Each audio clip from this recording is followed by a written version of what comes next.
l'impulsion de l'esprit, donc une pensée qui va agir dans notre conscience pour dire à notre corps, bats-toi. Ou bien une impulsion de l'âme qui va dire non, non, non, calme-toi, calme-toi. Et puis le corps se calme. Voilà pourquoi on a du mal à placer les émotions, les penchants, les motifs du cœur, les mobiles, les sentiments. On a du mal à bien les placer dans un domaine ou un autre.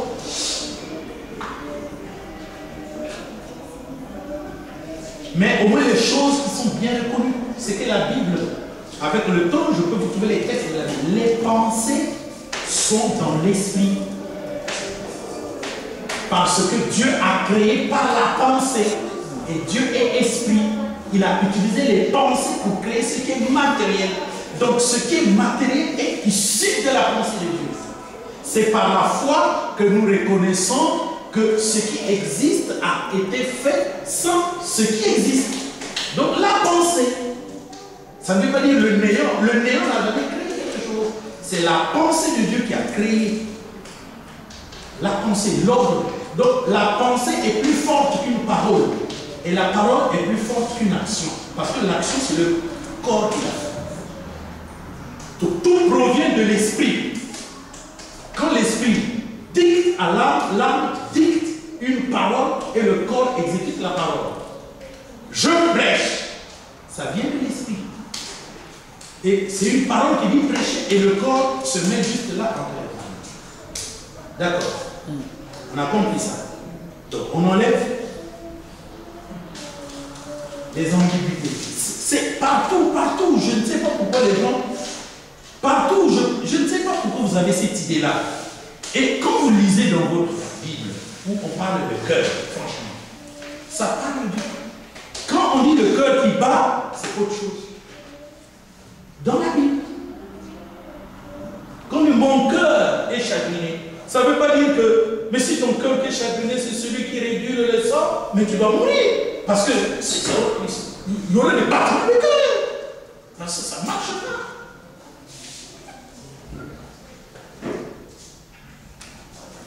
pas. Adaptez-vous au langage biblique. C'est les hommes, tout simplement, mes frères bien-aimés, qui sont ingrats. Toute la science, c'est la compréhension de ce qui est dit ici.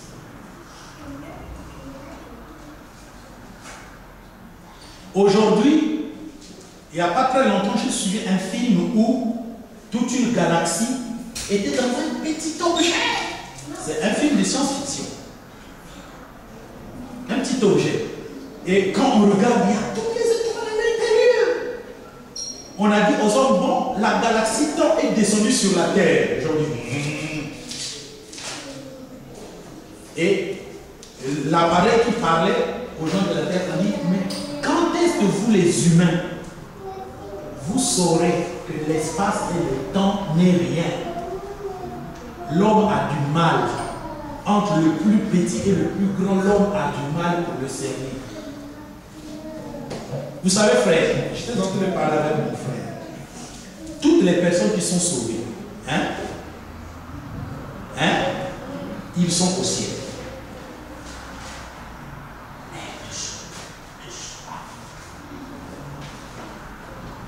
Ma soeur, si tu es sauvé, le jour où tu seras né de nouveau, tu naîtras au ciel, pas ici. Vous le croyez? Bon, si vous le problème avec l'église aujourd'hui, c'est ça. Ils croient ce qu'ils ne comprennent pas. Bon, maintenant, expliquez-moi. Puisque vous le croyez, expliquez-moi. Hein? Parce que tout a été créé d'avance. Je suis en train de dire, toi, le jour où tu naîtras de nouveau, tu seras au ciel et à la fois sur la terre. Oui. Et qu'est-ce que la soeur t'a dit? Non, attends. Ma soeur, tu as dit quoi? Parle, s'il te plaît. Tu as dit quoi? Vous avez entendu ce qu'il a dit? Dis-nous ta réaction, maman. Tu as dit c'est impossible.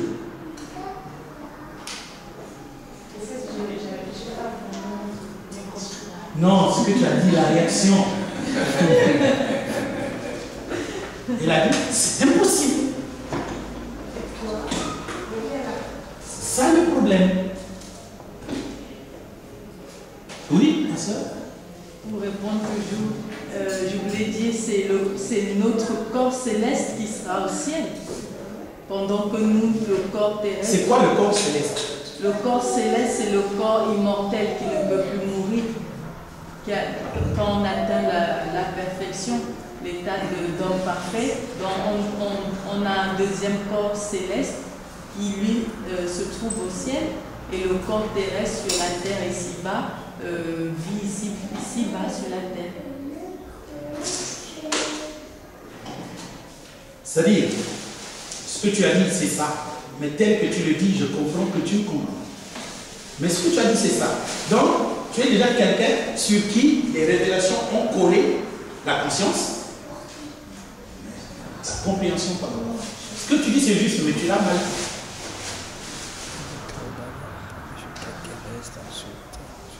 Parce que tu as utilisé ce que nous serons. Et si ce que nous serons, c'est tel que tu dis, alors malheur à ce corps dans ta conscience.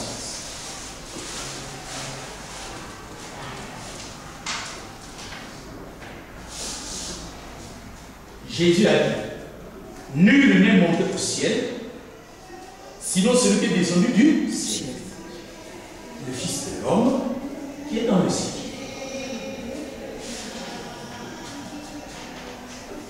D'accord? Est-ce que vous comprenez ce qu'il veut dire là? Nul n'est monté au ciel, sinon celui qui est descendu du ciel. Le Fils de l'homme qui est où? Dans le ciel. Dans le ciel. Ça veut dire quoi? Expliquez-moi un exemple.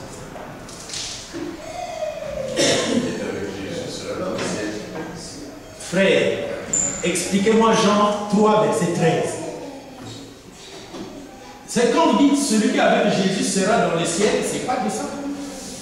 On dit nul, personne n'est monté au ciel, sinon la personne qui est descendue du ciel. Le Fils de l'homme qui est dans le ciel.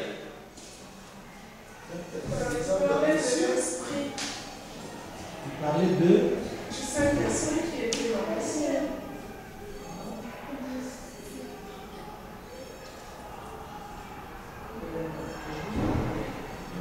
Donc, oui, tu dis à moi. Et ça dit, réfléchissez en parlant. Oui, c'est le Fils de l'homme. Ça veut dire que l'homme est déjà dans le ciel. Parce que lui, en tant que fils d'homme, il est descendu. Et donc, c'est un fils d'homme qui est reparti. Donc, l'homme est déjà dans le ciel. Au même moment, ça dit que au même moment qu'il était sur la terre, il était aussi sur le ciel. Au même moment. Ça veut dire que l'homme est dans le ciel. Oui, Il est sur la terre. et c'est ça qu'il dit, mais maintenant il dit qu'il faut expliquer ça. Ça veut dire qu'on est en doublon. ça veut dire que. Nous sommes en doublon. Mais oui, voilà le problème. Nous sommes en doublon, c'est quoi? Oui, frère? Ouais, celui qui sera, enfin, qui va. Le problème, c'est que c'est Jésus qui parle avec Nicodème. Il dit Nicodème, c'est écrit, c'est Jean 3, verset 13. Dans Jean 3, verset 13, Jésus parlait avec qui? Et Jésus parlait de qui? De lui. Donc c'est ça que je veux que vous expliquiez.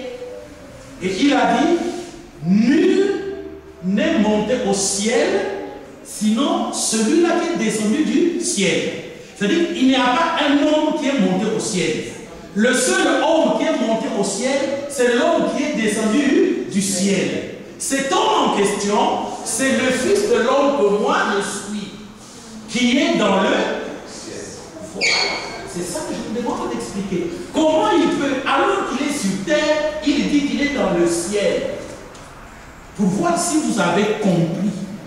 Parce que c'est la même relation par laquelle moi qui suis ici, dès que je nais de nouveau et que je deviens une nouvelle créature, je suis à la fois ici et au ciel. C'est la même relation. nul n'est monté au ciel, sinon celui qui est descendu du ciel. Celui qui est monté au ciel, c'est celui qui est descendu au ciel. Il s'appelle le Fils de l'homme. Donc celui qui parlait avec Nicodème. Mais pendant qu'il parlait avec Nicodème, il était au ciel. Ça veut dire qu'il est d'origine céleste et non d'origine terrestre. Point. C'est pourquoi, moi, si je ne suis pas né de nouveau, je ne suis pas encore d'origine céleste. Mais dès que je deviens une nouvelle créature, ça prouve que mon origine est céleste. Donc je suis comme lui. Et c'est pourquoi nous deviendrons comme lui. Voilà pourquoi Paul dit, il y a un corps terrestre et il y a un corps céleste. Quand quelqu'un n'est pas encore né de nouveau, il est composé d'un corps, d'une âme et d'un esprit. Mais dès qu'il est né de nouveau, il est composé d'un corps, d'une âme, d'un esprit et d'un corps céleste. C'est la nouvelle naissance qui manifeste le corps céleste. Notre corps céleste, c'est la langue de feu. Quand les gens sont nés de nouveau le jour de la Pentecôte, une langue de feu s'est posée sur la tête de tout un chacun d'eux. Est-ce que nous sommes d'accord? Une langue de quoi?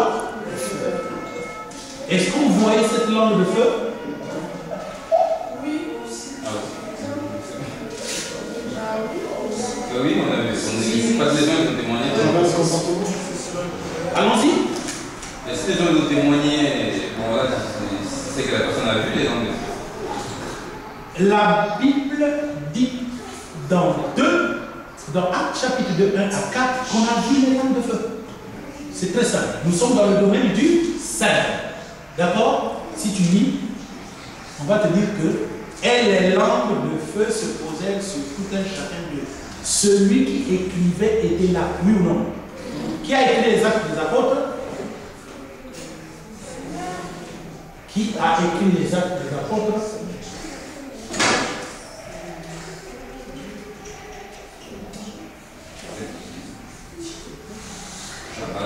Peut-être pas la disposition. Je ne connais pas. Vous m'écoutez? Comment savoir qui a écrit les Actes des Apôtres? C'est Luc. Comment, ma soeur, tu as su que c'est Luc? J'ai lu là. Qu'est-ce qui est écrit? Prénom manifestement la suite de l'évangile de Luc. C'est écrit. Donc Luc était dans la chambre haute. C'est lui qui nous fait le récit. Que des langues de feu se posèrent. S'il fait le récit, c'est qu'il a vu. S'il n'a pas vu, comment il va dire des langues de feu se posèrent sur les gens? C'est simple, non? La Bible est simple. Pourtant, c'est compliqué pour Frédéric. C'est compliqué. Or, quand il lit, tout devient simple.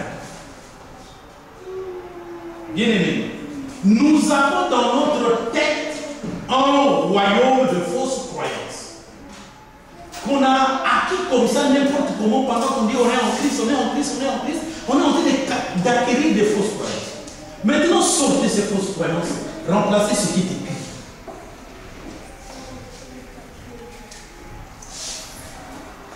Ne réfléchissez pas dans la tête, réfléchissez avec l'écrit.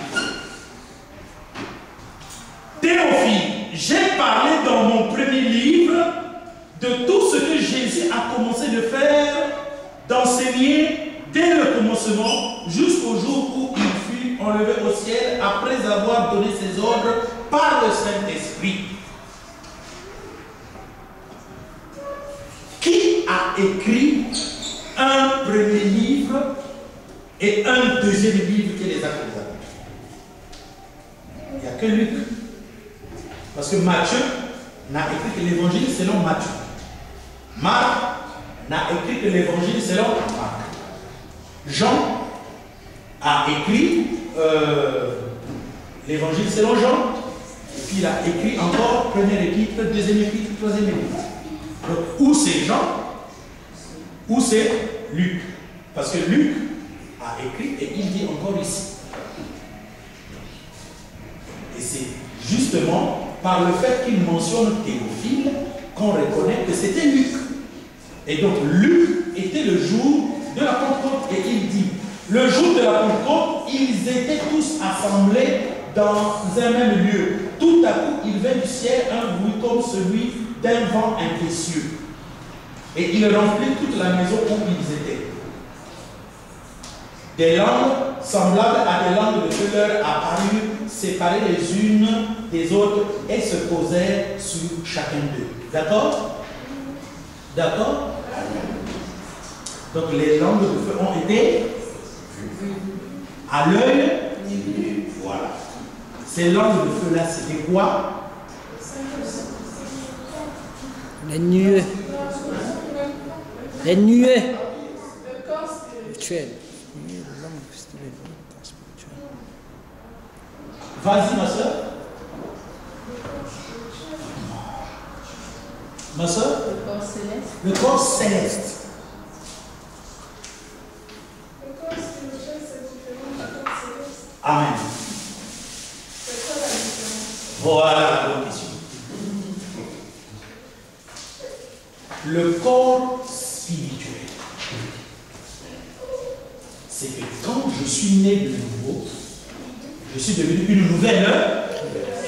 C'est ça qu'on appelle le corps spirituel.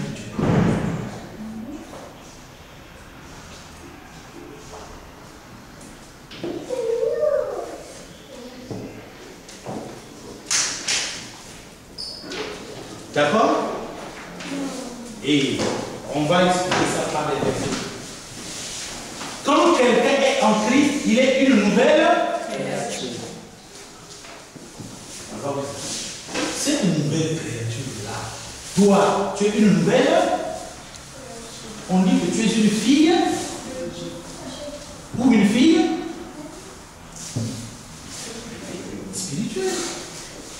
Tu es une fille de Dieu ou une fille spirituelle. Mais c'est ça qu'on appelle le corps spirituel. C'est la nouvelle créature. Parce que tu es né de nouveau. Maintenant, quand tu nais de nouveau, le Saint-Esprit va se poser sur toi sous la forme de corps céleste. Et donc, quand tu as dit, c'est quoi la langue de feu de Saint-Esprit? Maintenant, le problème, c'est que vous ne savez pas que le Saint-Esprit nous est donné sous la forme de corps céleste. Je vais m'expliquer.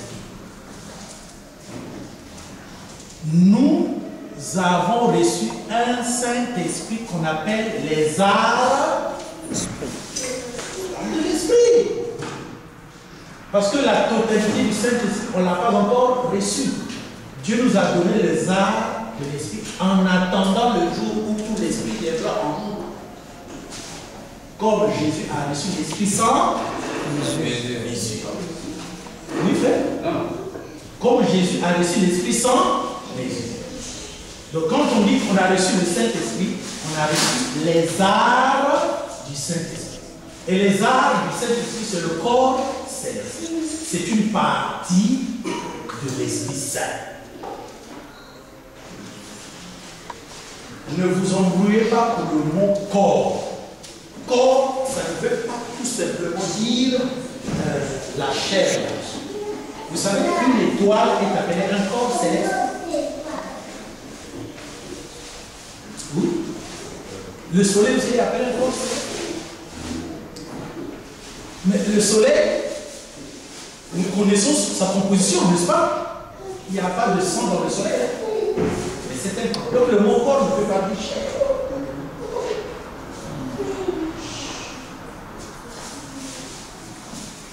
Et donc, pour vous montrer ça, on va utiliser deux textes.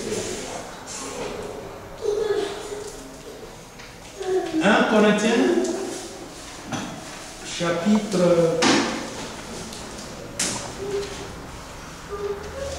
2, 6 à 7.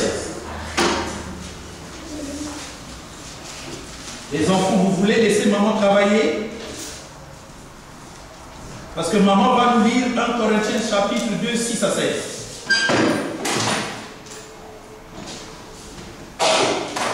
Et toi qui as parlé de corps céleste, tu nous prépares 2 Corinthiens chapitre 5, 1 à 10.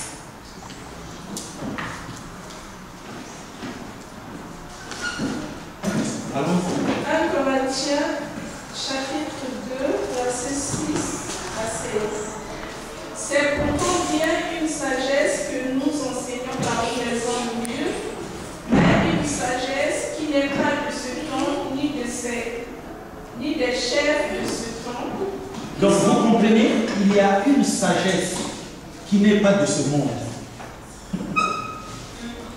Il y a une sagesse de ce monde et une sagesse qui n'est pas de ce monde. Donc il y a une sagesse humaine et une sagesse divine. Une sagesse céleste. Une sagesse spirituelle. Donc toutes les choses, sûrement, il y en a dans le monde et il y en a dans les cieux. Il y en a du côté de Dieu, il y en a du côté de Satan. Toutes choses. Donc même la colère, il y a la colère de Satan, qui est différente de la colère de Dieu. Satan aussi est bon. Satan est bon avec les perdus. Et Dieu est bon avec les sauvés. Donc tous les mots là, il y en a dans le royaume de Dieu, il y en a dans le royaume de Satan. Et ici, on nous dit qu'il y a une sagesse de Dieu et une sagesse des hommes, de Satan. Tout ce qui est humain est satanique. Tout ce qui est céleste est spirituel et divin. Continuons à ça. Ils sont voués à la destruction.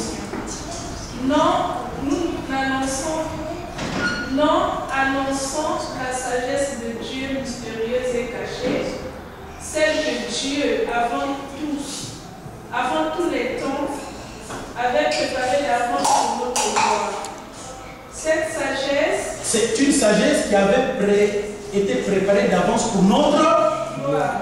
Suivez-moi attentivement. La gloire, c'est quand on atteindra la perfection. Donc la sagesse que Dieu nous a préparée avant la fondation du monde est prévue pour notre gloire. D'accord. N'attristez pas le Saint-Esprit par lequel vous avez été scellés pour le jour de la rédemption. Nous avons reçu un avant-goût du Saint-Esprit en attendant le jour où on recevra pleinement le Saint-Esprit. Est-ce que vous êtes en train de comprendre? Et cet enseignement-là, vous devriez le suivre pour le comprendre. Ne faites pas entrer ça dans la conscience. Suivez, laissez que ça pénètre votre être tout entier librement. Voilà pourquoi c'est bon de beaucoup lire la Bible pour qu'on comprenne progressivement. Il faut aussi écouter ces enseignements pour comprendre progressivement. Parce que moi je comprends, mais il faudrait que vous aussi vous compreniez. Que nous comprenions quoi? Ce que Paul l'a dit. Parce que si nous faisons passer, on ne comprend pas pourquoi il dit on ne va pas comprendre. Il faut qu'on comprenne qu'est-ce qu'il a dit. Reprenons ma soeur. C'est pourtant bien une sagesse que nous enseignons parmi les hommes mieux, mais une sagesse qui n'est pas de ce temps, ni des chefs de ce temps, qui sont voués à la destruction. Non, nous annonçons la sagesse de Dieu, mystérieuse et cachée. Tu vois, elle est mise doucement. Donc il faut aller doucement. Si tu vas vite, chaque mot pèse.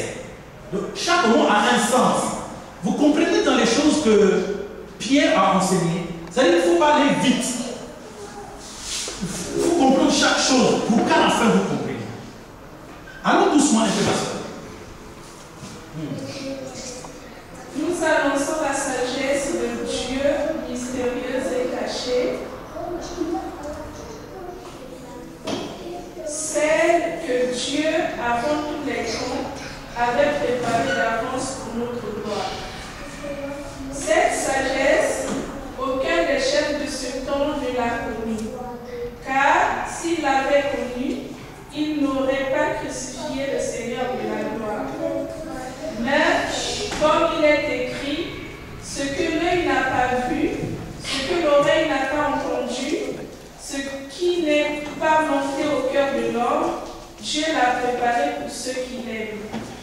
Or, c'est à nous que Dieu l'a révélé par son esprit, car l'esprit examine tout, même les profondeurs de Dieu.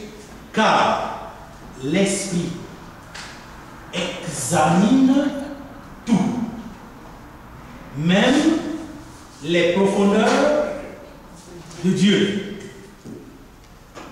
Dieu est esprit, n'est-ce pas? Mais pourquoi on n'a pas dit car l'esprit examine tout, même les profondeurs de l'esprit? C'est parce que le mot Dieu est attribué soit au Fils de l'homme, soit au Père, soit au Saint-Esprit. Le mot Dieu. Quand Jésus disait Dieu est esprit, c'était de lui qu'il parlait. Quand Jésus dit Dieu est esprit, c'était de lui qu'il parlait. Donc celui qu'on touche, il est d'origine céleste. Il est différent de celui qui bénira. Il y a un homme céleste, il y a un homme terrestre. Vous comprenez? Maintenant, quand tu nais de nouveau, l'homme terrestre est englouti dans l'homme spirituel.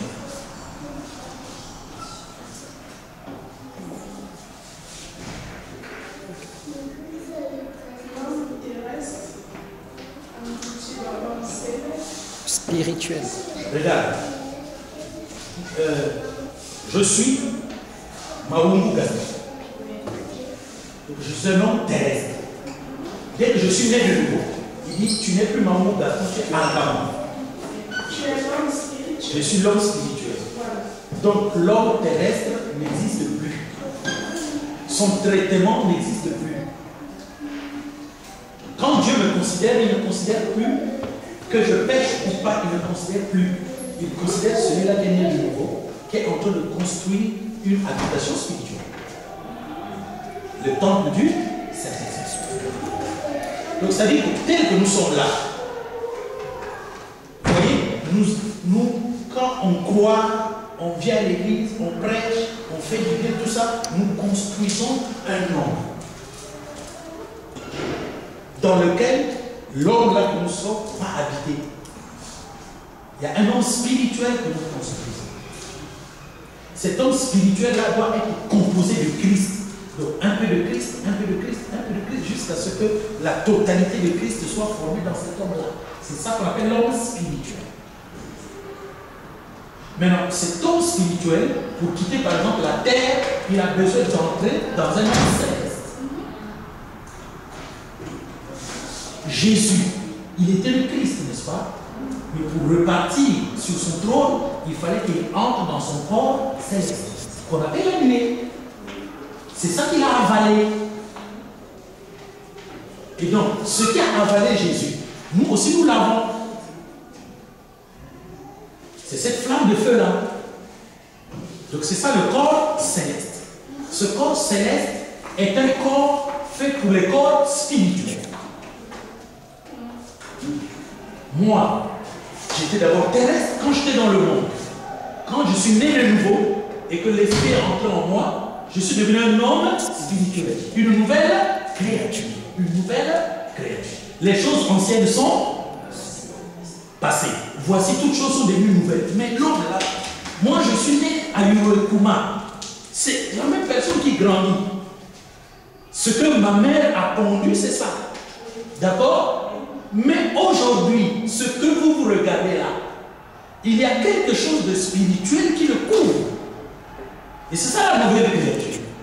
Quand Dieu regarde, il ne regarde pas celui qui est né là. Il regarde celui qui est du ciel.